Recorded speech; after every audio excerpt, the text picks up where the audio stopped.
Welcome to the TUSK Practice Sales Podcast, the premier podcast featuring the industry's most influential thought leaders, providing the latest insights and trends for healthcare practice owners across the globe. Welcome, everyone. My name is Kevin Cumbus, president and founder of TUSK Practice Sales. We've been handling a lot of inbound recently and hearing from our customers, especially in the metastatic space, about the challenges around employment and keeping team members. The struggle is real, I guess is the way I would say that. And we're seeing it not just impact revenue, but valuations. And I would say equally as important, like stress and strain, like your mental well-being. This is the hardest part of running and operating one of these businesses. So we really wanted to bring this to center stage today and invite two experts and friends to join this conversation.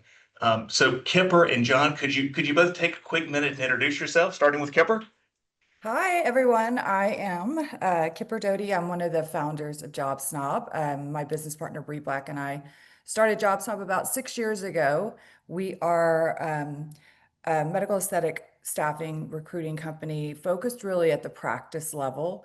We fill all positions within the four walls of a practice, including medical directors. With the way the industry is going right now, we do a ton of injectors.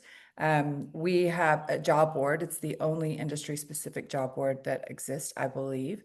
You can find that at JobSnob.com. We also offer some practice resources outside of our staffing services too, that you can also find at JobSnob.com. Thanks, Kipper. That's awesome. And just to tell you my background, that's probably important. Prior to starting JobSnob, I was with Allergan for 14 years, I believe, as a business development manager. I was in the Dallas market for 7 of those years, and then moved into the Beverly Hills market, which is where I met my business partner. And I think that experience in itself has provided a great foundation for the success that we've seen in screening candidates in this industry.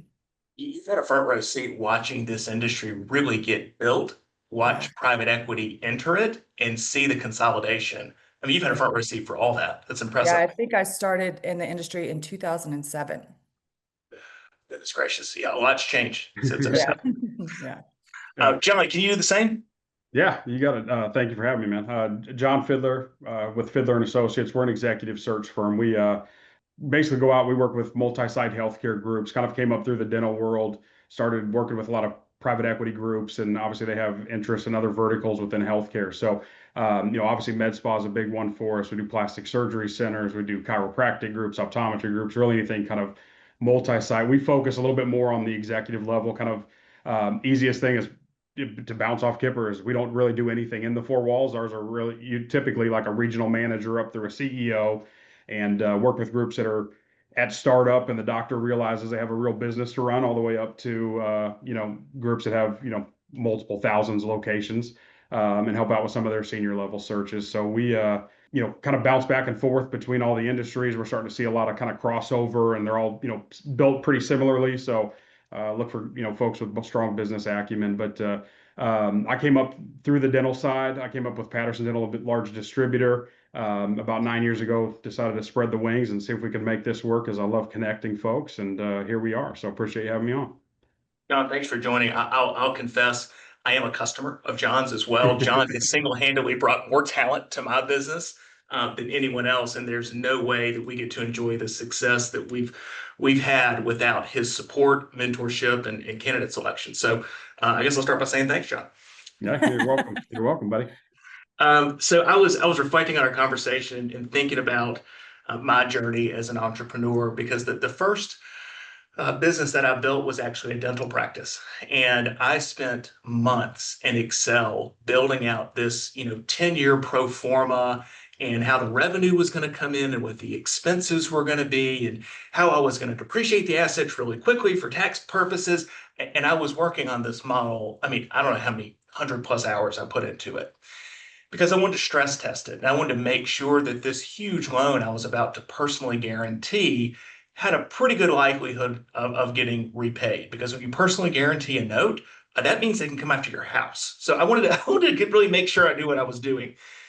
So we went ahead and moved forward with the business. It was a fresh start. So in cap space and high retail environment, built out the entire thing from scratch, had the team hired.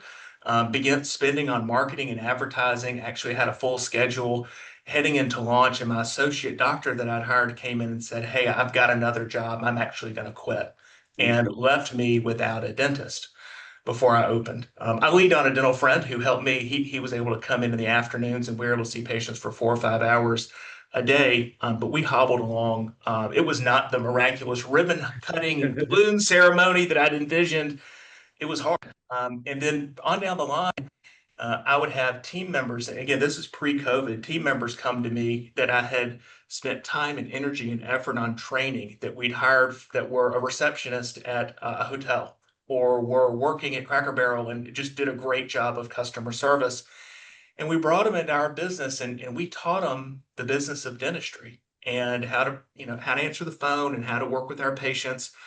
And then they come to me 6 months, 9 months later and ask for more money than we believe the job is worth. And I feel like I was held hostage. In multi-site healthcare or healthcare in general, the margins are tough, and you run pretty lean. And I guess what it taught me was everything works just fine until the people show up, and then it gets really, really hard. So I guess I kind of wanted to open it up by saying, our audience here is full of business owners that employ a lot of people and do wonderful things for their patients. But as you read the press these days, this has become the hardest piece of the puzzle. With COVID, it's gotten worse because we did see the Great Resignation and now wage inflation, now margin compression, and the owners are feeling pinched every which way. For an owner that comes to you, Kipper, with that concern, right? I'm losing people. I feel like I'm doing everything I can on the culture side, but my team members keep getting poached. What's the advice for someone who finds themselves in that dilemma? I mean, I think that's a real dilemma. And I think that a lot of people are worried about creating offers that are huge and big, and they're the most competitive in the industry. And while that is important to be competitive, I think people lose sight of investing in their management as well, because I think the management in a place can help create a culture that no one wants to leave. And I think that, what we see is a lot of people flee because of toxic work cultures, or they've hit their ceiling on growth. But I think the biggest piece of the puzzle to at least start with is, how are we training our managers? How are we training our people leaders to make sure that they're wrapping their arms around the whole staff and make sure that that staff feels like they've got a constant career path, as well as a great work environment to come to every day? Yeah. Jon, what are you seeing at your levels in this world? I know we see business developments guys, CEOs, COOs, kind of hopping to the next shiny thing. Yeah. What's the conversation you're having with the private equity investors these days that are suffering turnover as well in the executive seats? Yeah. I think it really, we kind of start with talking to the group and kind of understanding their vision for the right fit that's going to go into the role. And then kind of the flip side of that coin is talking to the candidates. And, not everybody is on the same path or has the same goals or has the same kind of, things we can leverage as a hiring team, where, it's not like, Kipper mentioned, it's not always about the financial package of what you're offering and your, $10,000 or $20,000 more than the next role. It's really about, is it a good culture fit? Are the expectations of the opportunity aligned with their experience? And sometimes folks get in there and they want to continue to grow their career path. Other folks have kind of gone down that career path, been there, done it, and realize that's not what they want to do. So they want to back up a little bit and get back into, a smaller group and build things. So I think it really just kind of starts with the communication up front of understanding this is what we're offering, and being secure in it. It's not going to be for everybody. And then finding a candidate that kind of fits that puzzle piece. Yeah, I'll And add to that. I think that so many people like get these big packages, like that people are throwing money at them, but you really need to dig a little bit deeper and make sure that that's the environment you want to be in, because you can throw money at something, but if you walk in every day and you don't like where you're working, or you're not getting the opportunities, it's not always all about the money. we're in the process of closing a large transaction right now. We have an associate standing in the way of progress, and the owner has said, "Well, I don't want him to be rich and miserable, so maybe we'll just find a way to make him happy and not rich." So yeah, we're seeing that for sure, Kipper. Yeah. When I'm thinking about crafting that job description and really being different and setting myself apart from, I mean, we see your lists all the time, Kipper, and the posts that on the new jobs that are out there. I feel like an injector can get a job anywhere in any major city tomorrow. What's the 100. guidance for the employer to set themselves apart? Well, first of all, we help them a lot with the crafting the right job package. So making sure the benefits align with what the needs are out there in the market, making sure that the compensation is market rate, just making sure that the entire package is attractive. And then also, they have to have, it's all about brand reputation in the market. And one of the benefits of working with a recruiter is, let's say you had an employee that left and they're creating some negative publicity for your brand in the market. We have the opportunity when we get candidates on the phone to educate them and set that brand right and make them understand why maybe they're hearing that, at least correct the narrative. And then also, growth potential. Just, I think the biggest thing is making sure that every candidate that comes on board understands their path to growth within your practice. For producers, it's interesting when I was in the business of hiring dentists, there was so much debate and negotiation around what percentage of collections they were going to receive, and not enough focus on, look, the business does $1 million of doctor collections. You're like, so you can get paid 35% down the road, but you're going to have $500,000 worth of production relative to here. So I feel like there's a massive gap there that still needs attention with respect to producers in these worlds. Producers understanding that the thing they need to really focus on is how to generate more revenue versus the percentage. Yeah, Yeah, I agree. yeah, I mean, the percentage has to be fair for sure, for but sure. yeah. But there's an acceptable range of what's fair. Then Mhm. there's how much production is there out there. But I do think that comes back to training. And I think that, if the owners are putting the amount of training they need to into the producers to teach them how to create these books of businesses and how to improve their procedure value per hour with each patient, I think that all comes hand in hand. Yeah. You mentioned something about negative publicity in the market. I want to go back and double click on. My God. Yeah, because we in the, let's just say in the business world that we're in, right? You typically sign an employment agreement that comes along with a non-compete, a non-solicit of existing clients, and many times a non-disparagement agreement, right? These contracts are built based off of somebody else's experience, and the attorney says you need all this stuff in them. And John, we'll come to you in a second, but Kipper, Yeah. what are you seeing on the job descriptions today for producers inside of medical aesthetic practices? As far as the non-competes, non-solicitations, non-disparaging, I haven't really seen the non-disparaging aspect of it, which I think is a great idea. I think it would be also a little bit hard to pinpoint who is disparaging you if it is happening. But we're definitely seeing 100% non-competes and non-solicitations in almost every state that it's legal to do that. If it's not legal to do the non-compete, they're for sure going to have the non-solicitation in there. We struggle with that every single day. Yeah. John, what about you?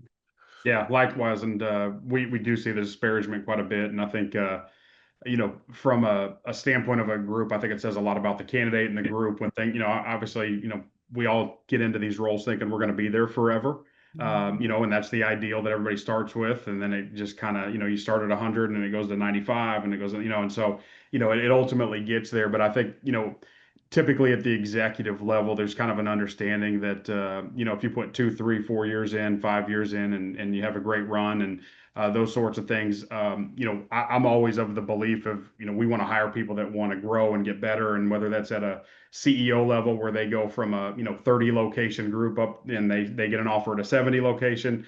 I think that it says a lot about the relationship and how they work with folks and are transparent, from an employer standpoint and a candidate standpoint or employee standpoint, that, we're going to be as productive and friendly and all swim the same way for a while. But ultimately, if there's, something there, and sometimes the employer wants to go a different direction too, it has nothing to do with the candidate. So, I think it just kind of starts with that transparency of that. But, we do see those types of agreements, and when we're looking at candidates and we're looking at groups too, it's a small world.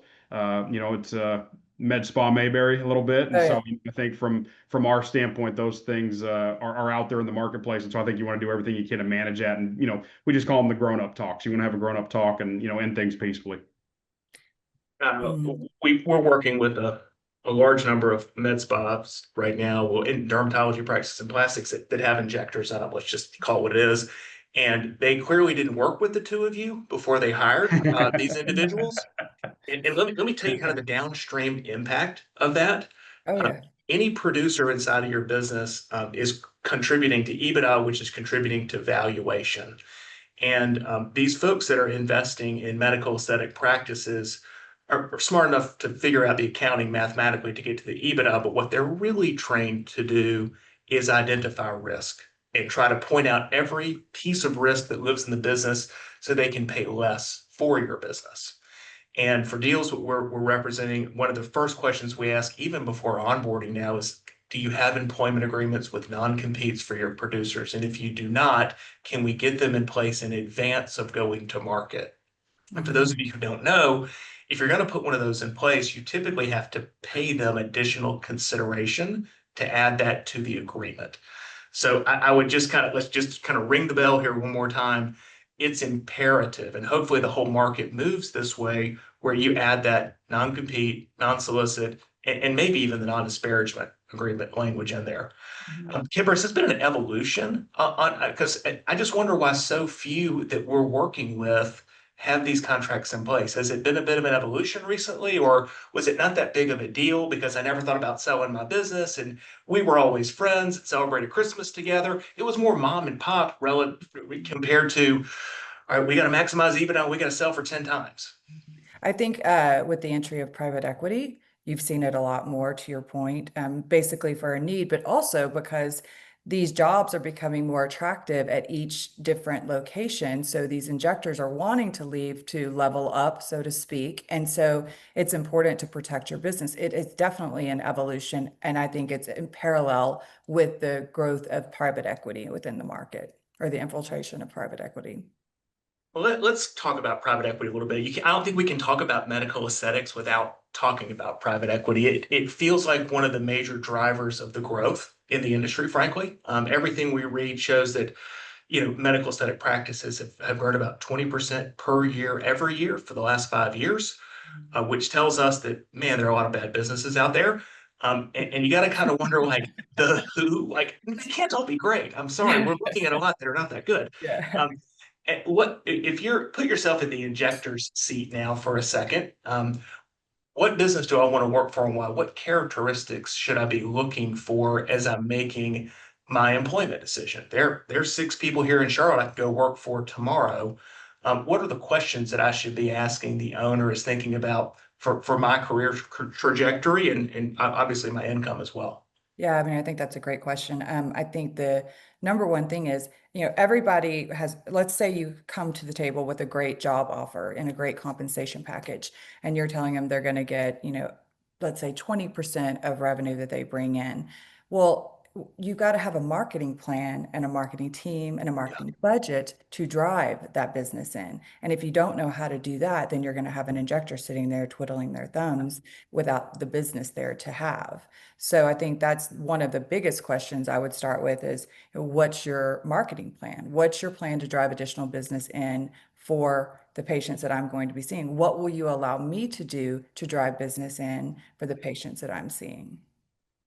Great. It's not a layer. I haven't thought that layer down. Makes perfect sense, right? Hey, what are you gonna do to support me? Not just Right. train me. Like I've got the clinical training, but Yeah. how are you gonna make patients appear for me, Right. or We give me see the that. autonomy to do it for myself? We see that a lot. We see on both sides. We see employers who expect an injector to come in and do the marketing for themselves. Well, injectors aren't trained to do that. That's not their job. Or vice versa, where they say that they're going to do the marketing, but maybe they don't have the budget or the know-how to do it. So I think it's just an important question. Well, John, same question to you with a little slightly different twist, right? You're working with executives that are getting placed inside of private equity-backed groups. How do you tee them up for success so they come away with more knowledge about like what the strategy for that business is, what the economic upside looks like, where they are how many days, weeks, years away are they from a possible recap and monetization of equity? There's a lot that goes into that. Yeah, yeah, and we just request and obviously it's different for everybody, but request the transparency up front, and we want to make sure that we have the candidate not only on the piece of paper that they've done and executed and kind of gone through these certain things, but really understand when they walk in this, is it a 3-year commitment, and they then see where the chips fall, or is this, hey, we want to grow organically, for the next 5 to 7, and then turn it. I think those are different types of approaches from a executive standpoint of decisions that they need to make, and areas that they focus on, and what are they prepping for the sale or for the transaction. And so really from our side, we just ask for the communication to be open, and again, kind of referring back to the beginning of the conversation, it is not going to be the same for everybody. And I think when you get the right person, you have to expose what we're trying to do, what the vision is, and what the time frame is. And now there can be a million curveballs, in between now and then, or somebody adds an extra zero to an offer and things speed up, and there's all these sorts of things. But I think if everybody kind of goes in understanding where we're at, those conversations between the hiring and the transaction, can maneuver their way, and everybody, I think approach it, can kind of come to an agreement on how to approach it and make those decisions at the time. But really, it's just kind of setting the stage up front is where we see the biggest gap with a lot of these hires. Those hires at the executive level of MSOs, they feel a little more transactional, frankly, right? So I'm going to sign up for a 5 to 7 year tour of duty in hopes that I'm going to take home some options and equity that vest over time, and ultimately I'm able to sell those and kind of take care of my family, right? So everyone I know who's in that world really thinks about really 5 to 7 year sprints. Yeah. Relative to Kipper, and I wonder with your team members that's not on their radar at this point. Although we are seeing some providers start to get equity in transactions if they've deemed to be if they've deemed to be too important for the business, like that you just have to find a way to keep them happy and engaged and aligned with the other shareholders. So for the first time, we're seeing an equity component to some of the offers that are going out. And it's not incredibly popular, but it's definitely a differentiator. What does that look like? Just give us a thumbnail sketch of what that could look like for a seasoned injector. I mean, I've seen a lot of different deals, and it really depends on the size of the business. Obviously, 1% of 5 million is different than 1% of 20 million, Oh, yeah. So it depends on the size of the business. But we've seen everything from, half a percentage up front, and then you grow each year the longer you stay with the company. It really incentivizes retention, and for someone who's like a great injector to stay with that organization. So yeah, we've seen sort of a tiered structure, if I have seen anything. I feel like the IQ, deal IQ, valuation IQ of the medical aesthetics industry has really ramped up. There's great conferences and content and education, but as that knowledge gets disseminated throughout a practice, you're going to have more and more looking for that little piece of equity that could be very meaningful to them and their families. Yeah. I can see a world in which providers all get a piece of the pie here. Well, where it's really important is in states where a nurse practitioner can be their own medical director. So you need to incentivize them to stay with you, and that would be an equity component. Yeah. Yeah. And Jon, how common is it at executive leadership level where if I'm a private equity group and building an executive team for a 40 location group, how far down the org chart will I be offering equity? So, initially it starts with the C-level team, the senior level leaders, or if you're, maybe a little bit smaller and they don't have a C title yet, there's at least a clear path to that. Those are typically things that candidates want to know. I think we have a study of like 83 or 84% of, equity options don't, mature and happen because either somebody has left or, wherever it ends up, and I think what it does though, from a standpoint of, a candidate, it obviously makes them feel like they have an investment in the team, and creates a long-term relationship and investment from them, just to make sure that they are, working in the best interests, of the group in the time frame that they're allotted, and making sure that they have the largest impact. But yeah, I think it's definitely something that folks from a candidate standpoint, want, and it's always part of the negotiation, especially at the senior level. Going down, I think it just kind of depends on the size of the group and what the standard is. As Kippers, seeing this with injectors and producing employees. I think from our standpoint, what you wouldn't want is a senior level leader coming in at, a senior VP, but there's no C-suite, and then finding out a producer has something and then you don't, it may cause a little bit of a rift. So I think it'd probably vary, by group, and as it becomes more common, I think, just the percentages and those sorts of things will, correct themselves. I've been thinking about the evolution of consolidation in these two industries, right? So, John, you and I both have a long history in dental and have expanded into all these newer industries. And med spa, for one, just feels like it's early innings relative to dental. And one of the things that dental struggled with was finding great executives who know how to build systems, implement systems, affect change, lead, manage, guide, understand multi-unit healthcare, understand like how do you talk to a dentist, like all of those things. And here, I mean, we're got a front row seat now for private equity's investment inside of the medical aesthetic space. And my guess is there's not enough homegrown talent inside of these practices to meet investor demand. So my question to you is, where do I find that talent? If I know I need to get a controller or an operations, maybe it's a COO, maybe it's a director of operations covering 12 locations, where does that talent come from? Yeah, yeah. I think with kind of the evolution of private equity getting involved, they're looking at it more from a business perspective than, in an individual industry or segment of the industry. So, a lot of times there are folks out there that understand, that work in a med spa setting or work in a multi-location group that's at a smaller group, so they can kind of step in and you just trust they have a higher ceiling and can kind of handle going from, 10 offices to 25. I mean, it's a big jump, but they understand how it works. So there's a learning curve maybe on the leadership side, but not so much on the business side. Yeah. I think this side of the industry on the med spa side is going to benefit being a little bit behind, in all honesty, because you're going to find folks that cross over from, different sorts of healthcare.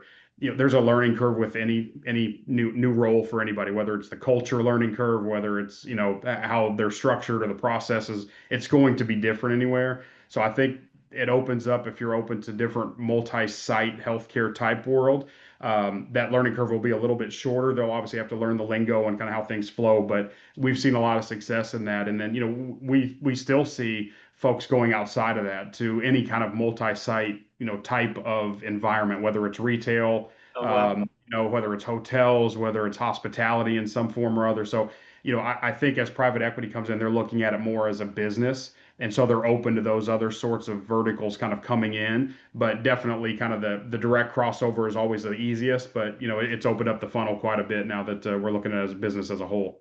And I think and within the practice, we're seeing that with practice managers and on the Yeah. marketing side Yep. thing of the business as well. I think that to back you up, that if they come from a luxury brand and they know the luxury world, but they have a bit of a knowledge of medical aesthetics, it's an easy transition.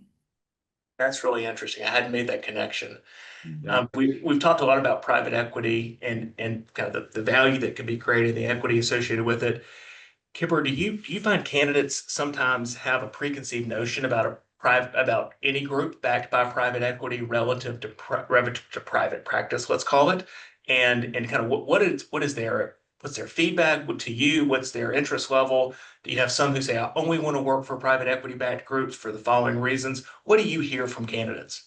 I think I hear the opposite more. I think we're always, if when we're working, we work with a lot of private equity backed multi-center groups, and there's a lot of education on our part because there are some multi-center groups who have not been successful at bringing on multiple franchises, and I think that reverberates in the market. And so I see it more where people are more prone and more comfortable working with a single shop versus multi-centers. So we have to do a lot of education around why they're successful, how their culture is, what drives their business, how they're going to invest in you, and show them the upside of it. There's a little bit more of hesitation around the multi-center. Just to give us a thumbnail sketch of what's out there of the open opportunities you have today what percentage of that is independently owned and what percentage is backed by private equity? I mean, I'm guessing here, but I would say probably 60/40 private equity weighted. 40 private equity backed. Yeah. Yeah. Yeah, I mean, as they consolidate more locations, they become a larger portion of the market, and they Yeah. recognize they need to pay for great talent creation. That's so they're coming to you. Yeah. Well, and of that 40%, there are a couple who are looking at being private equity backed, but they're the main revenue generator. So they've got to have someone that comes in and helps kind of um, share that revenue. Yeah. John, same question for you. I've never asked you this question before, but you work with all sorts of independent group practices and private equity groups. For the open listings you have right now, what's the breakdown between private equity backed and independent? Yeah, I would probably say right now for us, it's probably the flip. I'd say probably 40% are private equity backed. Wow. We get a lot that of these, kind of emerging and mid-sized groups that are still private. They're planning on going there. They're kind of, we see folks come to us when they're structuring their team, so we're kind of early in the gate, and then we kind of honestly work ourselves out of a job. We'll bring in their human resources team, and then they would obviously have a team to go out and source on their own for kind of that middle growth period. And then they'll come back to us as they're hiring a senior level executive as they prepare for a transaction. And that's typically the feedback they get. But, from a candidate standpoint, that is something that, we definitely see, a difference with candidates when they say, hey, is it private equity backed? I mean, that is one of the first questions they ask. And, again, it's different for each group. There are I was at a meeting last week and they had said something that you really don't think about either, where it's like, is it the production private equity where they're about the numbers and this is what it is? And that's kind of like the, you know, I guess reputation sometimes that overshadows a lot. And then you have people that come in and they change out that word production for care. They're producing more care, and so obviously it all kind of leads to the same thing. But that is one of the first questions we get. And, I don't think there's a negative to it. I think it depends on the candidates. Some folks have had really good, changes and transactions, and it actually has helped them with support and infrastructure underneath them and the investments back into the team and the group. So you get folks that have had really good experiences, and then, it's kind of like anything else. You get some folks that maybe didn't go so well, and so they're a little gun shy of it. Yeah, we sell the security of working with private equity a Yeah. lot. Oh, Yep. yeah. Yeah, it's like that old adage, right? You see one MSO, you see one MSO. I mean, Yeah. they're all different. Oh, by the way, leadership normally rolls out every 5 to 7 years, and cultures Yeah. can change. So you kind of forever have to have a fresh perspective and be curious about these groups. And frankly, that's what makes our job so fun, because they are ever evolving. Yeah. From a cap table perspective, from a capital perspective, from a cultural perspective, and a strategy perspective. So it always keeps it interesting. Speaking with the leadership team, kind of what direction they want to head next. Yeah. I have to say, I know you probably both do. Have a lot of phone calls with seasoned leadership at the executive level. Any interesting feedback from them about talent, how with their strategies around growing talent, keeping talent, training talent? Anything unique you've heard from some of those leaders that you think our audience could glean from you? We work with a lot of these multi-center groups who have their own HR teams. So we're kind of an extension of their HR teams. And there's a lot of reasons for that and many benefits to them of having us on board with them. We're seeing a lot of them, more than I have ever seen, do signing bonuses to really kind of attract people. Interesting. Yeah. Yes, you're going to compete somehow. Yeah. Yeah. Yeah. Yeah. And I think feedback we're getting is, these groups kind of come in and we sit and kind of have our deep dive call with them and see exactly where the pain points are and those sorts of things. And then, we try to provide a little bit of experience and perspective of what we've seen. If things are running well, they're just, growing and, they need help to kind of, whether just, add a person to kind of manage certain aspects of things. If it's running well, typically they're a little bit more open to recruiting folks from outside the industry. They can bring in maybe a fresh perspective, and they've got some, bumper room, I guess, to make some mistakes or maybe bring something in that doesn't work perfectly. But usually if there are some gaps that need addressed ideally, then, we'll get folks from the hiring side that want somebody directly from the industry. So I think it just kind of depends on where they're at in their, growth process and how they're, functioning on the day to day. But that's, kind of the big thing that we're seeing is if they're open to folks from outside of things, nobody's going to tell you it's running terribly, but Yeah. at the same time, you kind of pick up on some things that, maybe need somebody that's kind of a plug and play that's been down this road before and can bring some best practices in. John, now reflecting back on running Mundo, kind of 3 years in, we're doing $1.5 million. I am CEO, Chief Marketing Officer, CFO, Head of Human Resources, Chairside Psychiatrist. I'm getting. It's a never-ending job. Yeah. And then after debt service and doctor compensation, I think I had 2 nickels to rub together, even at that revenue level. And all I really wanted to do was hire an operator, right? Yeah. And I didn't have the cash flow to support it, but I felt like I needed help. You're working in a different stratosphere than many folks are, and really where many people strive to be. I'm curious, in your experience, is there a typical first hire at the executive level? Is there a revenue number I need to be at, or a location number I need to be at, or a profitability number I need to be at before I need to be calling you and thinking about what the next right hire is for me? Yeah, I think it's a little bit different for everybody. I mean, we've gone into, I would say operations is typically number one because it's kind of a Swiss Army knife, approach to it where they can kind of do a little bit of everything and serve as Kevin doing, wearing 8 different hats, but it's basically off the ownership's, table. So they've got somebody else worrying about it. So operations is probably 60-70% of the first hires. But we've also gone under these, groups that are at 30 or 40 locations. It's still privately owned, and the owner doc and maybe a partner, investor is doing a little bit of everything. And so they enjoy the operations side. So the operations is pretty buttoned up. That, they're tired of the clinical side and, really enjoy kind of the business side of things. And so everything's in line. But, and then maybe they would go after a financial person or a marketing person that they've outsourced, through third-party vendors that way. But, I would tell you the operations is always kind of number one on our list. And if, you look at our opportunity list, that's, the majority of things. But, as they grow, those sorts of things differ and every group different strengths. We've gone into some, I need a VP of operations or I need a COO. Like, okay, well, I think your operations are great, but your numbers and your reporting system are pretty terrible. And so you're getting some false numbers. So it makes the operations look bad. So maybe we need a finance person to come in and kind of tighten that up. So, we've gone into some certain, searches where we think we're heading down this route. And then as we uncover the onion back, it switches more to a different department. And so typically it's either operations or finance.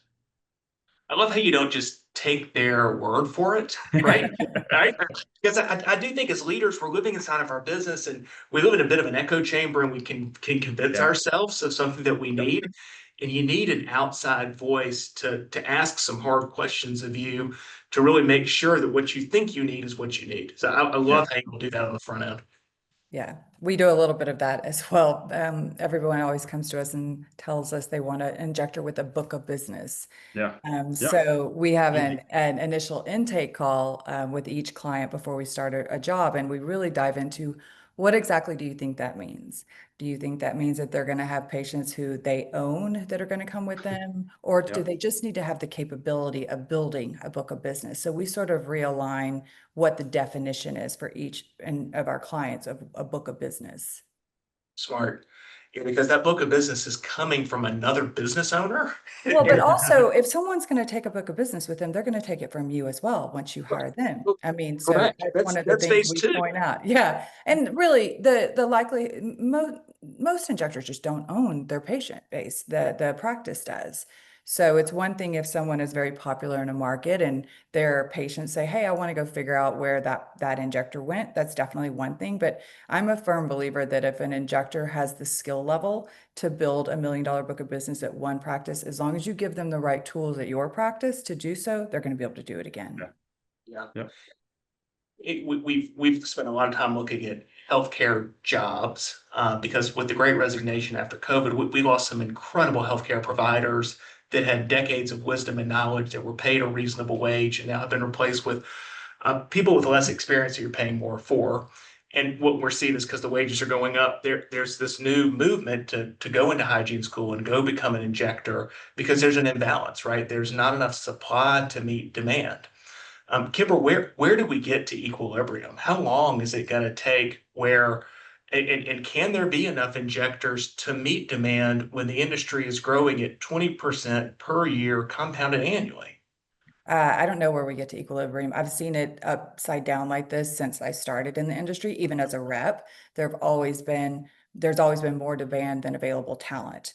I think that many organizations are doing a great job training injectors and putting them into the market. But one thing about training an injector and putting them into the market is that it's not as simple as other industries where you train a professional in one training, then they go into the market and they're excellent after that first training. It requires some years of experience, and it's sort of a building block of experience that these injectors have to go through to where they get to the point where they're considered a really great injector. So there's such a slow growth to get there. But we always talk to a lot of our practices about always building bench strength. You definitely have to have your quote unquote A injectors, the ones that are really tenured in the industry. They know how to build the business, but the best thing you can do as a business owner is to build that bench strength. Yeah, smart. Jon, are you seeing any trends as well in the executive levels where the demand for executive talent, specifically in med spa, which is growing like a weed, like is there enough talent to meet the investment opportunity? Yeah, I think so. I think it depends on their approach and what they're open to. But where we're starting to see with, over the last 12 to 18 months, like you said, with the great, resignation and all these sorts of things, before we would only approach folks that were employed and you keep your A players and all those sorts of things. I think with private equity coming in, maybe bringing their own executive leadership team, obviously those folks have gotten them to a place where they've created something that's valuable and warranted. And so we're starting to see, I probably had more phone calls in the last 6 months with folks that, I'm kind of sitting there. I'm like, how's this person not have a job or they're writing out their non-compete, Yeah. and so they're getting to the last 2 to 3 months of that. So they are A players. They're just on the sideline waiting their turn to get back into the game. And so we have seen a ton of, influx of just really quality senior level leaders that have been down that road before and kind of waiting the game out and enjoyed their payday and, maybe looking for something different. And I think, we get folks there, what they're looking for evolves as well. They've kind of been down that road. And now they want to get back to, they've gone through the transaction and, had a successful exit. And so now they want to get back to building something. So I see a lot of groups out there that are, a smaller emerging size kind of cut themselves short a little bit on the Yeah. level of talent they think they can recruit because these folks are now wanting to get back into, they've had a good payday, they're financially successful, they want to get back into building something and kind of duplicate it. So I think it's been really good for the senior level leadership that it's opened up this huge opportunity for experienced folks to come in and kind of minimize some of the learning curves. Yeah, I mean, we're beginning to see boomerangers, right? That leave Yeah. one industry, go to another. Maybe it's working at an earnout, but maybe it's an elevation in skill set, title, and then try to get that same title and skill set applied back to the industry that they spent the first 15 or 20 years of their career in. It feels like there's an abundance of opportunity for someone who is committed to, either the leadership side or the injector side. Jobs abound in this space. And I do think we have to thank private equity for that. Yeah. I agree. It feels like hiring is the biggest challenge we've had over the last 12 months. Will it continue to be the greatest challenge over the next 12 to 24 months? And if it is, what's kind of a practice or a to-do or one thing I could work on in my business to counteract what the future might hold for me? I mean, I think it's, again, at the management level or at the ownership level, it's investing in your employees. I really do. Get a little more tactical for me. What exactly, what would that look like? Give me one or two examples of that. That would look like providing enough of a CME budget that your injectors are able to go to the classes that they want to go to and the meetings that they want to go to, bringing in some advanced level training for them and not just relying on on-label training. You really want them to advance their skill set. And also back on the management side of things, I think people forget about the managers. I mean, we're guilty of it too. We're actually doing some personality tests for our team just to help with broadening their skill set. I think that people forget to invest in their managers. They are the people, they run the show with the people in your business. So teach them how to motivate, teach them how to do work performance reviews, teach them how to set the great culture that you want. It's awesome. Thanks for those examples. John, same question to you, man. Yeah, no, I always think people are number one. You get people in, things get messy and those sorts of things. So I think from an ownership perspective, just kind of, being secure and kind of bettering yourself as a leader. A lot of times I think, especially on the clinical side, they get into these things and they're successful sometimes despite themselves. They're producing and taking care of things, they're profitable, and then you kind of see what's next. But some folks aren't ready for that next level. So I think as a leadership, at smaller privately owned groups is just continuing to evolve there. And it's the same thing, getting better with the communication, getting better with the leadership style. And there's, ways you can do that by attending courses or talking to Kevin, listening to a Kevin Cumbus podcast or things like that. So, way to throw it in there. But I'm with Kipper. We're up in Dallas at a operators event, which is very rare to find. You find these big industry events and it's all the owners and private equity groups and everything. And I can't tell you how much that resonates with the candidates or the employees that are there, that they actually get to sit down in a location. It was limited to 50 operators. They get to bounce best practices off each other. What struggles are you having? What do you see upcoming? I mean, AI was, the topic that everybody was talking about, and how are we going to adapt to this? And so I think giving them a little bit of encouragement that they're going to have decisions to make. They're the ones kind of, they're the boots on the ground and seeing what's coming at the ground level and being prepared for that. I think, it just creates such loyalty and investment from the ownership side. Yeah, I agree. That's awesome. Sounds like those are well spent invested dollars for any business owner. Really think about the operators, the managers, and make sure that they have everything that they need to continue to grow and learn, develop, train, and be that level of support. And frankly, there's a little bit of infrastructure between you and the business itself. This has been awesome. Kipper, I know we've got a lot of people out there that need an injector. How can they get a hold of you? They can get a hold of us by emailing us at info@jobsnob.net or logging onto our website, jobsnob.com or jobsnob.net, either one, and hitting the contact button. Easy. Even I can do that. That sounds like something I could do. John, how about yourself? How can I get a hold of you if I need a new operator, regional director, CEO for a private equity-backed group? Yeah, so info@fidlerassociates.com, and our website is fidlerassociates.com. Pretty simple contact, and it'll go to everybody. But email directly, industry events. I mean, we're pretty well connected, so happy to take referrals or anything that folks have. I mean, feel free to reach out, or cell phone, whatever you like. We're not picky about how folks reach out, but we're happy to help on an ownership side and a candidate side too. Obviously we get paid for the placements, but a lot of candidates, hopefully they're not going through the job world and searching for jobs all the time. So they have a lot of questions too. So we're happy to help out both sides. That's awesome. You got the right heart and you're in the right position for the jobs that you have. And your fingerprints are all over this industry. And you have created more great outcomes for business owners that have decided to work with you than most other consultants and service providers in the space. So it is a real privilege and pleasure to get to spend some time with you all. Thanks for making time, and I look forward to seeing you out on the road. Thank you for having us. Yeah, thank you. All right, we'll see y'all. What an incredible run with those guys. The big takeaway for me from Kipper's perspective is you don't have to compete just on compensation, but you got to invest in your people. You have to invest in your people. And little things like making sure they have a budget that they need and encouraging them to use that budget and better themselves. And I think the risk and the fear as a business owner is that you're going to train them so well to where they can leave you. But that's coming from a position of fear and not abundance. And the way to come to this challenging employment world that we're in today is coming to it with trust and coming to it, say, listen, you're important to me. I want to make sure that you're getting all the skills that you need and that you're challenged each and every day and you have an opportunity for advancement inside this organization. Let me plot that out for you and set the expectation for what that could look like. So just really interesting feedback and kind of reflections from Kipper, and then from Jon. I was scribbling down phonetically some of the things he was saying, but one of the numbers that blew me away is 83% of options packages don't vest in these private equity backed deals. So what does that mean? I mean, they're not staying through the vesting period, and then the businesses, and they're not employed when the deal ultimately happens and that second bite of the apple occurs. That's not a good statistic. That just speaks to the job hopping we're seeing and the lack of investment in culture and people.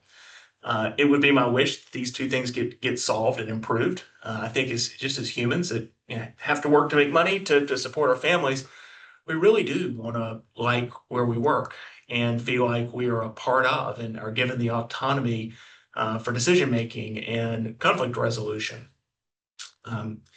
I think private equity has done a lot to fuel growth. And sometimes growth is unsustainable without layering in culture, and culture takes time, frankly. So it's a little bit of a double-edged sword on that front, but I'm sure you have similar thoughts as well about the feedback from these two unbelievable folks. But if you're in the process of building and scaling a team, you need these two in your corner. So, Kipper, Jon, thanks again for making this an incredible podcast. Appreciate it.